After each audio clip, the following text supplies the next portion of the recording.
just think that Becky, ever since she got with Brian, it's just really changed. It's like, oh, you mean she's not a fat whore anymore? That she actually like loves someone and is planning her future?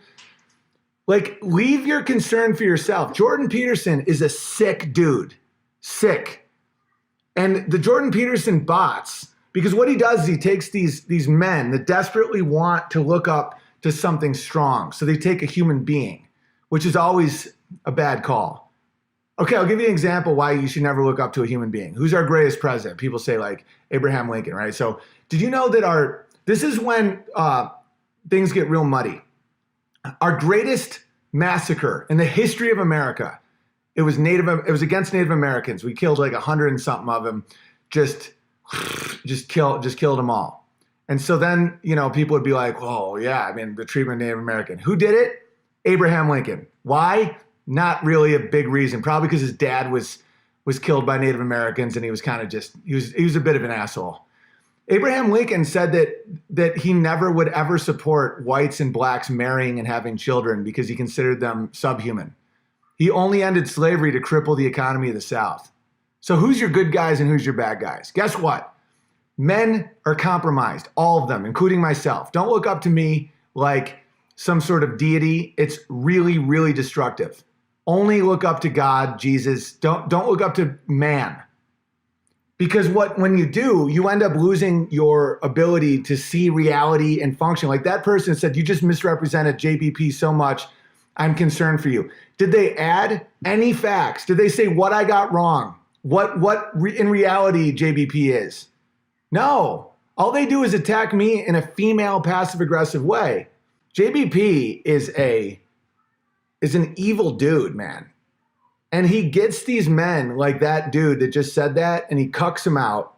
He cucks them out so that even in the face of obvious reality, he gets these young people to be like, I'm concerned about you. JBP, he's just thinking, okay? He's just thinking.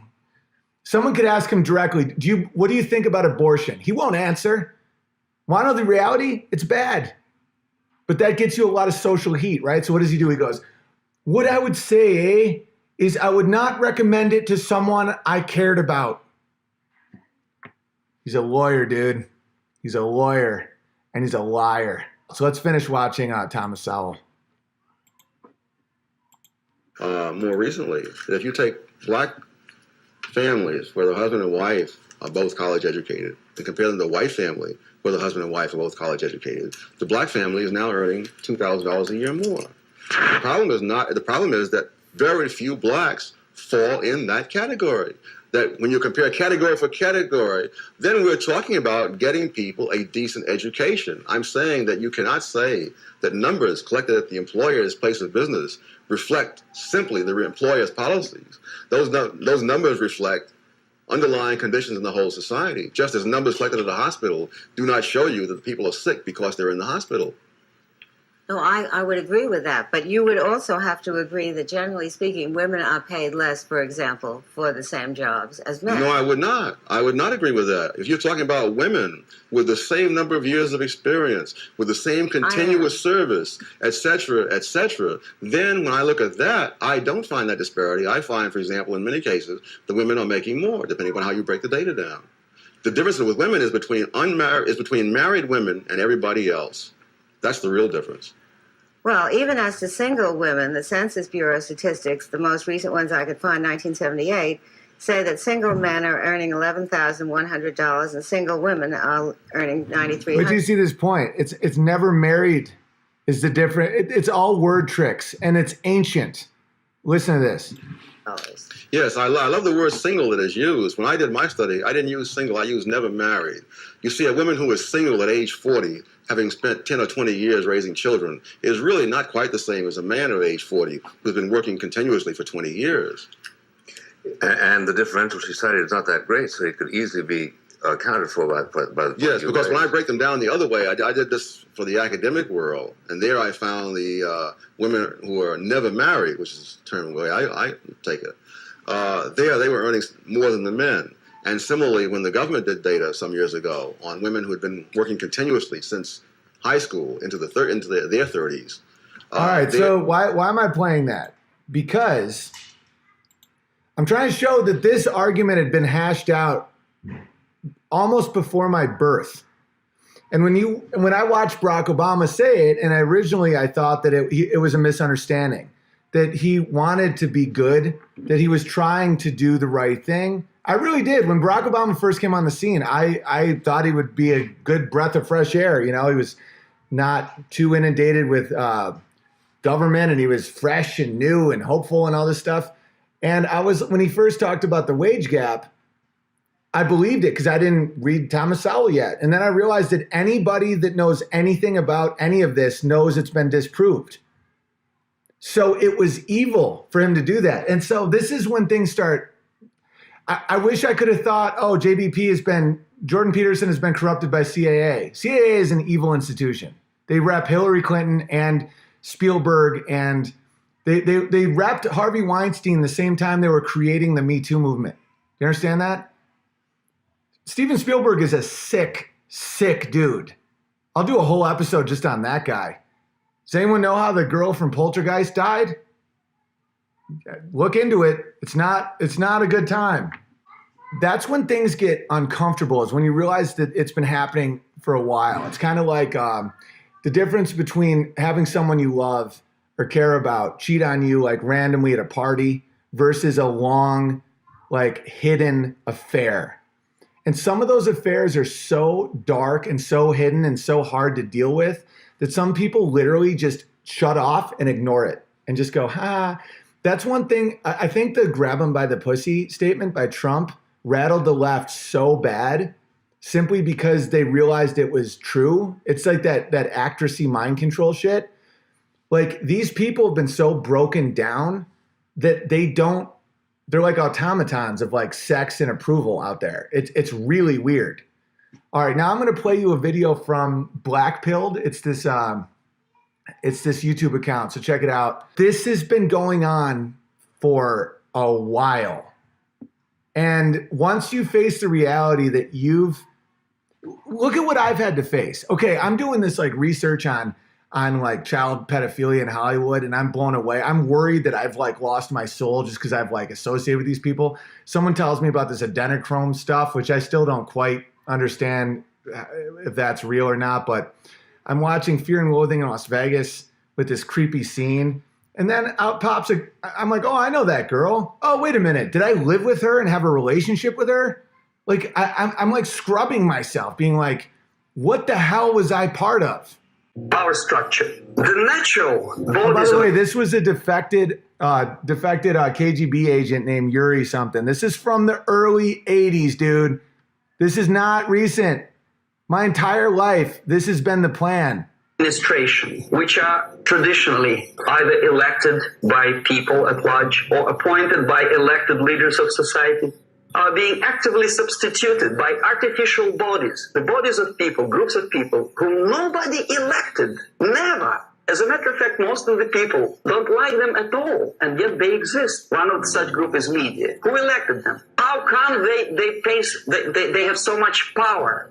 Almost monopolistic power on your mind. They can rape your mind. But who elected them? How come they have a nerve to decide what is good and what is bad for the elected by you, president, and his administration? Who the hell are they? In a big establishment like New York Times, Los Angeles Times, major television network, you don't have to be excellent journalist. You have to be exactly a mediocre journalist. That's easier to survive. There's no competition anymore. You have your good, nice income, $100,000 a year. That's it. Whether you're better or worse doesn't really matter anymore. As soon as you're smiling to the camera and do your job. Power structure slowly is eroded by the bodies and groups of people who do not have neither qualification nor the will of people to keep them in power, and yet they do have power. Law enforcement, law and order organization and structure is being eroded. For the last 20, 25 years, if you see old movies and new movies, you can see that in new movies, a policeman, an officer of the United States Army looks dumb, angry, psychotic, paranoid. A criminal looks nice, kind of, well, he smokes hash and shoots the whatever drug, but basically he's a nice human being. He's creative, and he's unproductive only because society oppresses him. A policeman is a pig, rude policeman. He abuses his power. Equality, mind you. President Kennedy once said, we will make America to believe that people are born equal. Are people born equal? Is there any mentioning in the Bible or any other holy scripture in any religion, if you don't believe me, go to the library and check it. There is not a single word about equality, just the opposite. What you do is important, the merit of your personality. You cannot legislate equality if you want to be equal. You have to be equal, you have to deserve it. And yet we build our society on the principle of equality. We say people are equal. We know it is false, it's a lie. Some people are tall and stupid. Others are short, bold, and clever. If we put the principle of equality in the basis of our socio-political structure, it's the same thing as building a house on sand. Sooner or later, it will collapse, and that's exactly what happens. Equality, yes, equality. People are equal. Is it true or not? Think about it. Equal opportunity in equal circumstances, yes, but we know people are different. Even with the best intentions, people could not be equal. And yet we repeat as parents, equality, equality, equality. Democracy, as it was established by fathers of this country, is not equality. It's the system where different people, unequal people, have a chance to survive and help each other in constant competition, in constant perfection. Not in equality, which is superimposed from a godfather or nice person in Washington, D.C. The moment you bring a country to the point of almost total demoralization, when nothing... Oh, by the way, I skipped the beginning part where he talks about how the real method is not war, it's subversion. It's to get a people to hate themselves so that it's just a paper tiger. All right, just watch the end of this. Anymore. When you are not sure whether it is right or wrong, good and bad, where there's no division between evil and good, when even the leaders of church sometimes say, well, violence for the sake of justice, especially social justice, is justified. And we listen to them and say, yeah, probably it's true. Is it true? No, it is not true. Especially for the sake of quote-unquote social justice introduced by Marxist-Leninists. The next step is destabilization. To destabilize all the relations, all the accepted institutions and organizations in a country of your enemy. How you do it? You let them do it themselves. Radicalization of human relations. No more compromise. Fight, fight, fight. The normal, traditionally accepted relations are destabilized. Radicalization, militarization sometimes. We cannot solve our problems anymore. The society at large becomes more and more antagonistic. The media puts himself in the opposition to the society in general, at large. Separate, alienated. Now they become leaders of groups, preachers, public figures. Prominently, they actively include themselves in a political process. All of a sudden, we see a homosexual. 15 years ago, nobody cared. Now he makes it a political issue, and he rallies a large group of people, and there are violent clashes between him and police. Guys, this is 1981. They were calling this stuff. His group and ordinary people, as long as this group come into antagonistic clash, sometimes militantly, sometimes with firearms, that is destabilization. Sometimes he gets money from various foundations for his struggle for, I don't know, human rights, women rights, kid lib, prison lib, whatever. There are sympathetic Americans who donate their money to him. This stabilization process usually leads directly to the process of crisis, when the legitimate bodies of power, the social structure collapse. It cannot function anymore. So instead, we have artificial's body injected into society, such as non-elected committees, social workers who are not elected by people, media who are... You guys understand Soviet just means committee. That's what Soviet means. Appointed rulers of your opinion, which claim that they know how to lead society forward. Here, we have all these artificial bodies claiming power. If the power is denied to them, they take it by force. Crisis is when society cannot function any more productively. It collapses. So therefore, the population at large is looking for a savior. The religious groups are expecting a messiah to come. The workers say, we have family to feed. Let's have a strong government, maybe socialist government, centralized. A savior comes and says, I will lead you. So we have two alternatives here. Civil war and invasion. See how it goes? But the result is the same. The next stage is normal. You don't need any radicalism anymore. So this is the reverse from destabilization. Basically, it is stabilizing the country by force. So all these sleepers and activists and social workers and liberals and homosexuals and professors and Marxists and Leninists are being eliminated physically sometimes. They've done their job already, okay? They are not needed anymore. The new rulers need stability to exploit the nation, to exploit the country, to take advantages of the victory, okay? So no more revolutionaries, please. And that's exactly what happens in a number of countries. From now on, no more strikes, no more homosexuals, no more women lib, no more kid lib, no more lib. Normalization now. To reverse this process, from here, it takes only and always military force. No other force on earth can reverse this process at this point. At this point, it does not take military invasion of the United States Army. It takes strong action to prevent the savior from outside to come into power and to stabilize country before it erupts into civil war.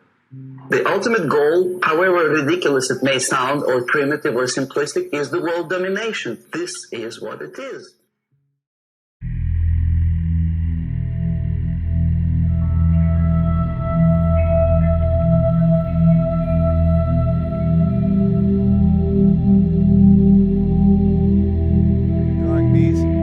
Honey bear? Whoa. I'm gonna get an arsenal, just this whole legendary arsenal of guns. I'm stocking up. Alright, so this is some footage from back in the day of Leonardo DiCaprio. Here we go. Let's analyze this. I'll tell you that much. But you know, I had some teens following. That's what I look like. Little Ricky Schroeder, I think. Yeah, Ricky Schroeder. This one. Yeah. Then we can Young River Phoenix. Stardom started early for Leonardo. By the time he was hired at 16 to star with TV's biggest teen star, Kirk Cameron, on the hit show Growing Pains in 1991, he'd already been acting for more than 10 years. He starred in commercials and the kids show Romper Room before landing on the sitcom, and he was an on-the-set cut-up from the start. I know we can show them our little drawings. Alright, look at how touchy and weird he is with this dude. Watch this. You see, we draw drawings of each other. Brian is the famous artist, and we always make fun of each other and portray each other in silly, satirical ways. Leo's job on this set, for some reason, is to make fun of me all day. Okay, so here we have Robert De Niro, right there. Robert. From the beginning, Leonardo Wilhelm DiCaprio was destined to be a spirited boy. He received his first name after swiftly kicking his mother from her... Okay, do you guys do know that De Niro was just linked to a child sex ring in France? Anyway, so who is that guy that DiCaprio was just with? I'll tell you who he was. Let's get to know Brian Peck. So, you might think, yeah, sometimes people are affectionate or whatever. No. Who's Brian Peck? Disney hired convicted child molester to work on 2006 kids show. This is Brian Peck. Okay, let's... Peck was originally charged with 11 counts, including lewd act upon a child, sodomy of a person under 16, attempted sodomy of a person under 16, sexual penetration by a foreign object, 4 counts of oral copulation of a person under 16, oral copulation with anesthesia or controlled substance, sending harmful matter, and using a minor for sex acts. He pled guilty in no contest to lewd act against a child and oral copulation. Court found him guilty of both. The remaining counts were dismissed. So Disney then hired him even after this. So this is happening right here. This is Brian Peck right there. That guy is a vicious and vile serial offender of having sex with children. So does that change how you feel about this little interaction? We draw drawings of each other. Brian is the famous artist, and we always make fun of each other and portray each other in silly, satirical ways. Leo's job on this set, for some reason, is to make fun of me all day long. Okay, Sick fuck. Her womb as she admired a Leonardo. So he doesn't have a father. He just has a sick mother who just fed him to the wolves. Da Vinci painting. Born in Los Angeles on November 11, 1974, Leonardo was the only child of George and Owen DiCaprio, who divorced when he was just a year old. Leo's says he was raised in Compton. He likes to make us think that he's straight out of Compton. Mr. Pale as a dead fish belly and blonde That guy sodomizes children. hair is straight out of Compton. He didn't grow up in Compton, but he did grow up in Hollywood, and he admits he wasn't much of a student, preferring. Do you see how he's acting? He's acting like you'll see. to Keep going. entertain his classmates rather than do his homework. Look at him. I was sort of a class clown. And my publicist is looking at me. His publicist he's referring to right now is a convicted sexual predator of children. And his manager. All pedophiles, all convicted, and they still work. Put that. Sarcastic jerk. It sounds well. Yeah. Sarcastic jerk. Is write it now. There it goes. See, you like it? Leo, as you know, is the latest, hottest, hunkiest teen idol there is. Yeah. Muscles. Look, speaking of hunky, huh? They always like to be a teen idol. Ask her Cameron. I don't.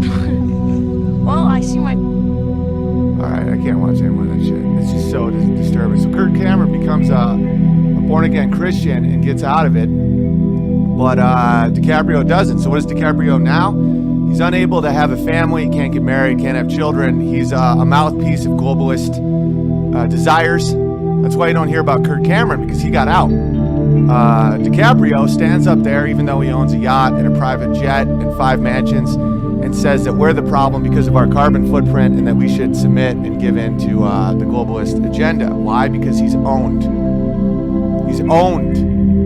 They raped him into submission, and now he's a mouthpiece for whatever they want him to be. And it's really, really sad, but now there's no way out for him. He can't have a family.